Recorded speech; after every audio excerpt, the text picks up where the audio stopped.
Tell me about frightening situations in your life when you suddenly realized it's time to get the hell out of here right now. About 20 years ago, as a teenager, I was riding my bike home from a friend's place. We'd all lost track of time and stayed up too late, so I was heading back when it was already dark. I lived about a couple of kilometers from my friend's house. I turned onto one of the roads leading home when suddenly I got this strange feeling. I looked back and saw headlights. Some cars stopped at the intersection and slowly turned onto the road I was on. Along that road, there were almost no houses, no streetlights, nothing. As soon as they turned, I immediately bolted into the woods and hid somewhere far from the road. The car slowed down, passed by, and kept going. I have no idea what they wanted, but I had zero desire to find out. When I was little, some guy came up to me and started asking for directions somewhere. I started trying to explain the way when suddenly I saw a van pulling up with its side door open. I immediately took off as fast as I could without looking back. I was at a hangout at some people's place, and they suddenly told the guests to continue partying in the basement. They were smiling, but speaking aggressively. Most of my buddies and I left right away, but there was this one friend of ours who decided to stay. In the end, he got robbed. I was walking with my sister in our local park. We got there around 3 p.m. and hung out until about 9 to 9:30 p.m. when we noticed 3 guys in matching clothes on the other side of the park. I spotted them right away but didn't think much of it at first. We kept walking for another couple of minutes, and then I noticed that one of them had stopped and was staring right at us. I immediately got a weird feeling, told my sister we needed to get out of there, and she understood right away. We bolted. Later that night, an emergency report appeared on the news about a stabbing in the park. The suspects were those 3 guys we had seen. A year ago, our state was hit by Hurricane Florence. We had planned to go for a walk on a hill and in areas where we didn't expect strong winds. For the most part, we just ignored the news warnings. The night before the hurricane, I got this really anxious feeling in my stomach, and I started begging my dad to drive to my sister's place, who lived a couple of hours away from the coast. We even got into an argument over it, but in the end, I convinced him. We came back a week after the hurricane and saw that a tree had fallen on our house, which was also flooded. Behind the house in the woods, a tornado had formed and knocked the tree onto our roof. After that experience, I always trust my gut, no matter how silly it might seem. It was around 2 a.m., and we were sleeping in an apartment on the top floor when we suddenly woke up to the sound of the fire alarm. We really didn't want to get up. It felt too late for this, and we thought it might be a false alarm. But then I suddenly noticed smoke seeping in from under the door.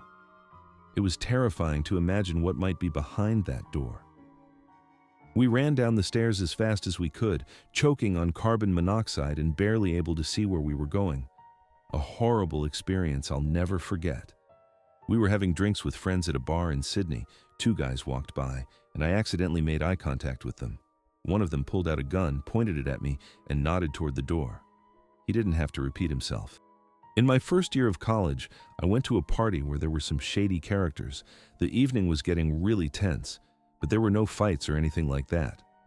As night fell, it became clear to me that something was about to go down. I warned my buddy that it was time to bounce.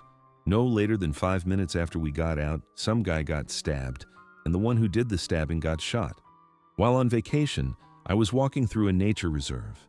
It was shaped like a crater with a path along the very edge, allowing you to go almost all the way down. I had a strong gut feeling that there was no way in hell I was going down there. Later that same day, I learned about a woman who had died after being hit by something heavy.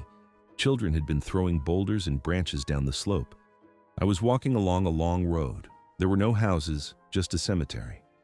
A van pulled up next to me with 2 guys inside, and they asked if I wanted a ride. This was in the late 90s when hitchhiking wasn't really legal or common, so I told them, "No thanks, I'm almost home." They didn't let up. They kept driving alongside me with the windows down, insisting, "Come on, just get in, what's your problem?" At some point, they just stopped and started getting out of the van. I was just a teenager, and they were in their 20s. I realized I had to get out of there. I think I sprinted about a kilometer until I reached the nearest alley and hid near the first building off the road. I waited for about 15 minutes, and only when I was sure they had given up and weren't following me anymore did I finally come out. We went on a second date with a guy. At some point, he wanted to stop by his place to grab something and invited me inside.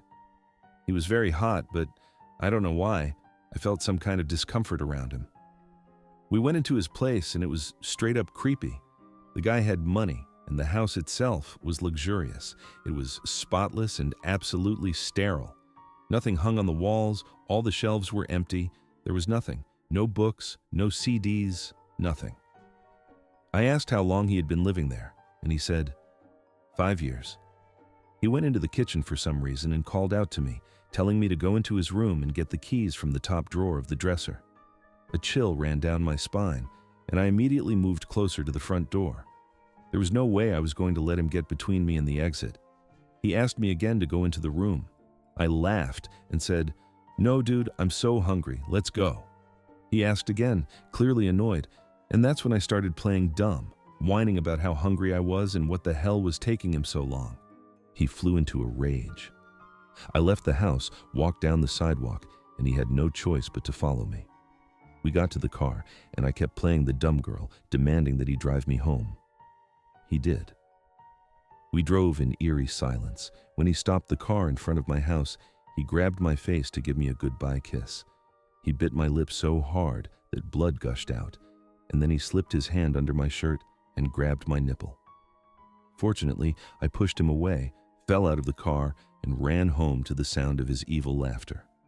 In the end, I had bruises on my face and chest, a wounded lip, and I was terrified that he knew where I lived. I'm sure I escaped from a serial killer. Once on a hiking trip, I saw a bear cub in the forest. I slowly turned around and quickly got out of there. I wasn't really keen on getting eaten. I also had to drag my friend by the scruff of his neck because he didn't understand why we suddenly turned around and started heading back the way we came. Actually, you wouldn't have been eaten, but its mother definitely would have killed you. The most dangerous thing you can come across in the forest is a bear cub. I remember how once my grandmother and I were driving down a hill and saw a bear cub run out and stop right on the road. It just stared at us and waited. Grandma hit the brakes and we stopped. After maybe 5 minutes, the bear cub finally moved on, but Grandma just sat there motionless. I asked what she was waiting for, why we weren't driving off. She pointed to the side window. That's why. I looked out the window and saw a big old she-bear slowly trudging along after her cub. Damn, it was terrifying. But at least we were in the car and could have gotten out of there fast if we needed to. A few years ago, my boyfriend had his own tire shop business. One time, without any notice, he went to a client's house so they could write him a check because they owed the company a large sum of money. When he came out of the house, he was a bit shaken. He explained that there were many of the homeowner's brothers inside, which was unusual for him, and everyone was very nervous. They still wrote him the check and then hurried him out. That day, my boyfriend had a strange, uneasy feeling. 2 days later, the client and his brothers were arrested for a murder they had committed the day before our visit.